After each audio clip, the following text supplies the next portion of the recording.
our boy Quincy Wilson. This kid, I guess he's now like 16 or he's a junior now in high school, runs the second fastest time in high school history in the 600 meters, 1 minute 17.19 seconds. The current and high school national record was set by Will Sumner in 2022 with a time of 1:15.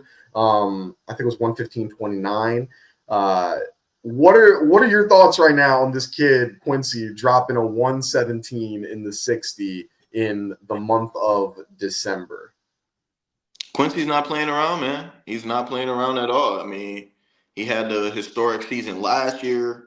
The kid is obviously still hungry. Obviously, the most talented high school male we've seen probably since Noah Lyles, maybe even more so talented than Noah Lyles was at the time. And his range now, he's showing his range off, which is incredible.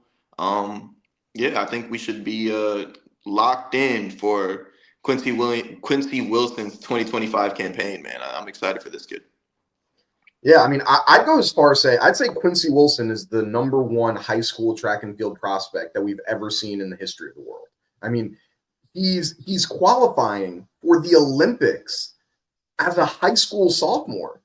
Like usually we're talking about people in high school that, oh, if you win the national championship as a sophomore in high school, then you're like a crazy prodigy. Like, oh my God, like you won the national championship at 15, 16.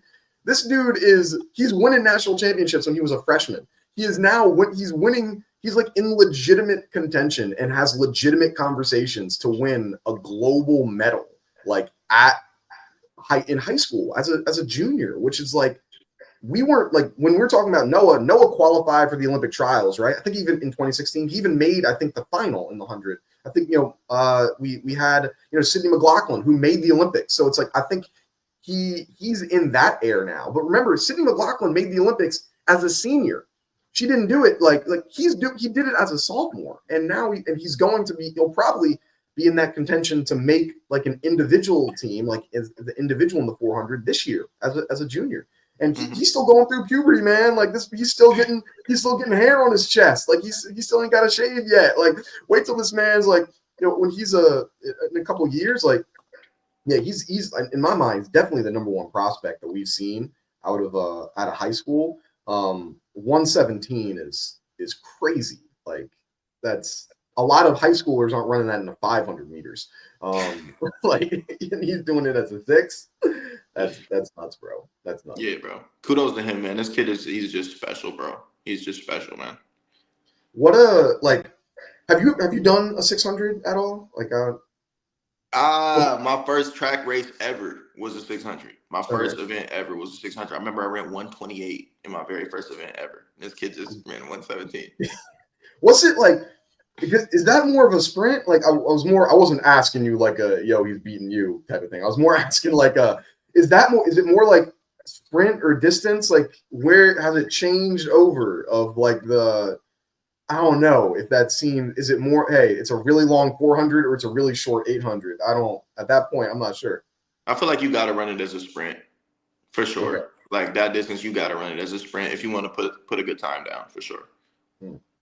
I saw because it was a couple weeks ago when they're talking Cole Hocker versus Fred Curley in the 600. Potentially that'd be an exciting race. I want to see what that goes down.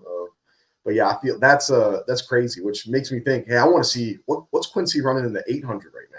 Like if he's running this in the 6, like he's definitely got some range potentially to get up to that 800. Like what could we see from him? Like that he's in those types of conversations. But crazy stuff, man. Crazy stuff. So it's a lot of great athletes that are coming through, and we'll have to see what he's going to run in these 400s because